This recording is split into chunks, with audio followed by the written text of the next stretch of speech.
Bonjour et bienvenue dans l'édition nuit. Merci à vous de nous suivre sur France Info et France 24. Voici les titres de votre journal. Les Boliviens appelés à manifester contre un coup d'État. Et à la une de l'actualité internationale, c'est donc la Bolivie avec ce qui ressemble à une tentative de putsch. Le président bolivien appelle à la mobilisation alors que des militaires et leurs véhicules ont pris position devant le palais présidentiel avant de se retirer. Et voilà ce qu'on pouvait dire de la situation en Bolivie. On y revient dans notre prochaine édition. Autre pays qui a connu de vives tensions, le Kenya. Le calme revient peu à peu avec l'annonce du retrait du projet de budget qui a mis le feu aux poudres.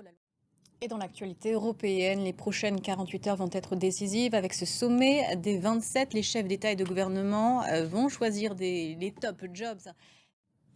Une autre organisation qui va changer de tête, c'est l'OTAN, et c'était attendu. Mark Rutte a été nommé par les 32 pays membres. Celui qui était encore le Premier ministre hollandais va diriger l'Alliance Atlantique dans un moment crucial. Guerre en Ukraine et surtout élection présidentielle américaine. Sa nomination pourrait aider à amadouer la position des États-Unis. Les précisions d'Anna Pereira.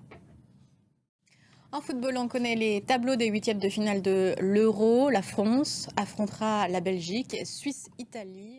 Ce ne sera pas une partie facile, nous dit Jules Boiteau, qui est au centre d'entraînement de l'équipe de France en Allemagne. Et puis c'est la première fois que sa célèbre cicatrice en forme d'éclair était représentée. L'aquarelle ayant servi de couverture au premier livre de Harry Potter a été vendue aux enchères, très cher. On y voit le jeune sorcier à lunettes attraper le train iconique, le Poudlard Express. Laura Roudot nous raconte toute la magie autour de cette illustration et de sa vente. Et vous pouvez aller sur notre site internet, retrouver toutes les dernières actualités, informations, décryptage à la une. Ce jeudi matin, la situation en Bolivie. Voilà, c'est à lire sur france24.com. Et c'est la fin de ce journal. Merci à vous de l'avoir suivi. Restez sur notre antenne. On revient dans une quinzaine de minutes. À tout à l'heure.